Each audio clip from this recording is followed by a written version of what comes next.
বেদ মানে কি? বেদ ব্যৱহাৰ কদাচিতো নলংঘয়।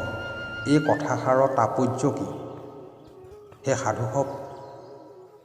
সাধুসকলে বিশেষভাৱে বিচাৰ কৰি এই কথাষাৰৰ তাৎপৰ্য উপলব্ধি কৰিলে সকলো তৰ্কদ্বন্দ্বৰ সমাধান হ'ব।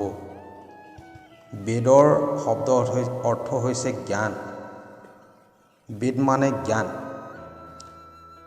এই বেদত দুটা ভাগ আছে।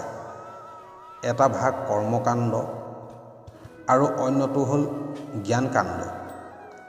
কৰ্মকাণ্ডৰ প্ৰতিপাদ্য বিষয়বস্তু হৈছে যজ্ঞ, দান, হোম, ব্ৰত, তপ, তীৰ্থ আদি।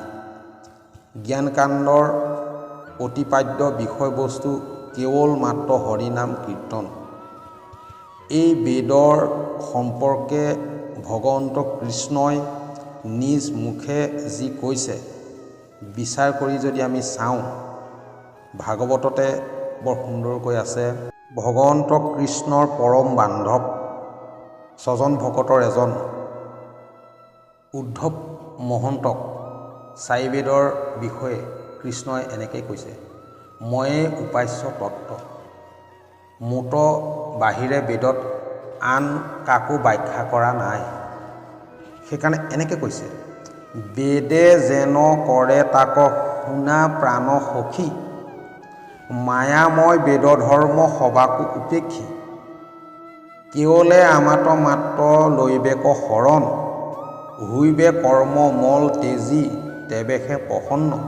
মই বিনে চাৰি বেদে আন নবখানে, চাৰিও বেদৰ তত্ত্ব অৰ্থ এহি মানে। সেই সাধুসক এইখন ভাৰতবৰ্ষ হৈছে ঋষিমুনিৰ দেশ। এই ঋষিমুনিসকলৰ নানা ঋষিৰ নানা মত। সেইবাবে ঋষিসকলে এই তত্ত্ব নুবুজি তেওঁলোকৰ মতি অনুসাৰে বেদৰ ব্যাখ্যা দিছে। কেনেধৰণে দিছে? যাৰ যেন মতি কৰে বেদক ব্যাখ্যান, নিজ অৰ্থ ভকতিক তেজি বুজৈ আন, কেহু বোলে বেদে কয় যজ্ঞ ব্ৰত দানে, কেহু বোলে ক্ষুদ্ৰ দেৱ পূজা তীৰ্থ স্নানে, কেহু বোলে বেদে কয় জ্ঞান তেখে গতি, গুণৰ ইচ্ছাৰে বুজে যাৰ যেন মতি। আকৌ এনেকৈ কৈছে, আন নজানয় ইটো বেদৰ বিচাৰ, এতেকে ভকতি পন্থ সন্মত আমাৰ। এই বেদবিহিত ধৰ্মসমূহ কায় বাক্য মনে শুদ্ধভাৱে আচৰণ কৰি কৃষ্ণক অৰ্পণ কৰিলে ভাগৱতৰ ধৰ্ম হয়। এই হৈছে ভাগৱত ধৰ্ম। কিন্তু এই কথা নৱসিদ্ধই নিমি ৰাজাৰ ওচৰত ব্যাখ্যা কৰিছে। কবি নিগদতি শুনিও নিপতি, কহো বেদান্তৰ তত্ত্ব,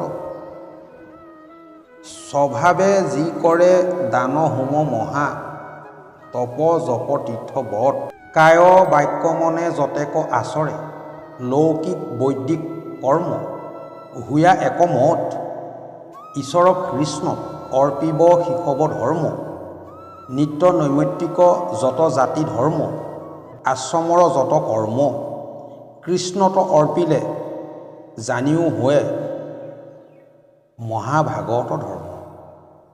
যে যি আশ্ৰম আছে, যোন জাতি, ক্ষত্ৰিয়ই হওক, বৈশ্যই হওক, ক্ষুদ্ৰই হওক বা ব্ৰাহ্মণেই হওক, সকলোৱে যদি চাৰিও আশ্ৰমী, চাৰিও জাতি সকলোৱে কৃষ্ণত ভক্তি কৰিলে সেই ধৰ্মই হ'ব মহাভাগৱতৰ ধৰ্ম। এইখিনি কথা নৱসিদ্ধই নিমি ৰজাক কোৱা কথা।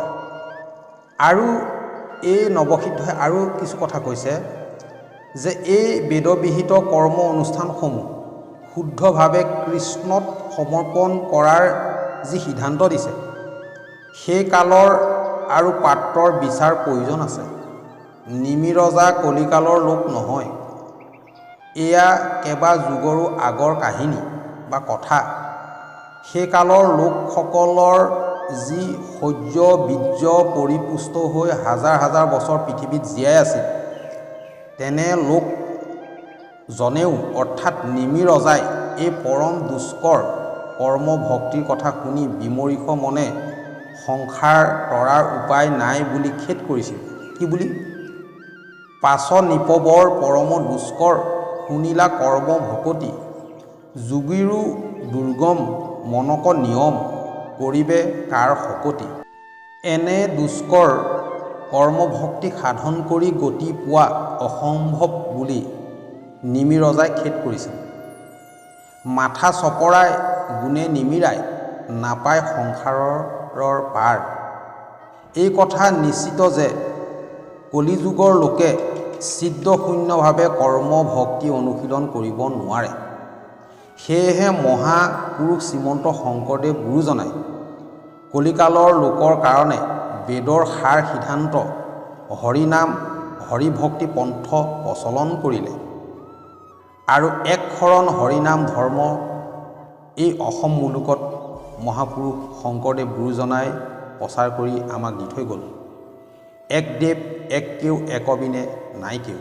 মহাপুৰুষ শ্ৰীমন্ত শংকৰদেৱ গুৰুজনাই এই অসম মুলুকত ইমান সৰল সহজ সকলোৱে কৰিব পৰা এটি ভক্তি ধৰ্ম আমাক দিলে।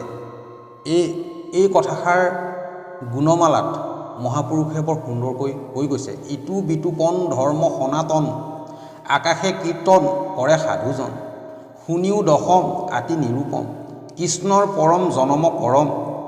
এনে ইমান সুন্দৰ ধৰ্ম। আকৌ আমাৰ মহাপুৰুষ মাধৱদেৱ পুৰুষে আমাক এনেধৰণে কৈছে। কি বুলি কৈছে? মায়া নৰতনু ধৰি হৰি ভকতি কৰিলি বহু প্ৰচাৰ, সৱনৰ পাপ পয়োনিধি মজ্জল, তাহে কৰিলি উদ্ধাৰ।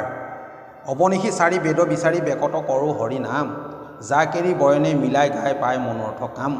পণ্ডিত মানি বেদ বখানি গৰ্ব কৰিলি সবচুৰ, গীত কবিত্ব গুণ শংকৰদেৱৰ কীৰ্তি গৈও বহুদূৰ।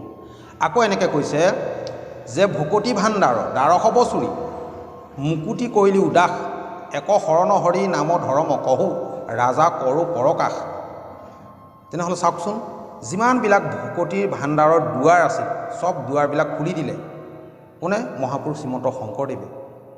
আৰু সেই দুৱাৰবিলাক খুলি পেলাই এক শৰণ হৰিনাম ধৰ্ম সাধাৰণ প্ৰজাৰ কাৰণে পতিত তাৰণ কাৰণ হেতু ইবাৰ এই অসম মুলুকত এক শৰণ হৰিনাম ধৰ্ম মহাপুৰুষ শংকৰদেৱ গুৰুজনাই আমাক দিলে।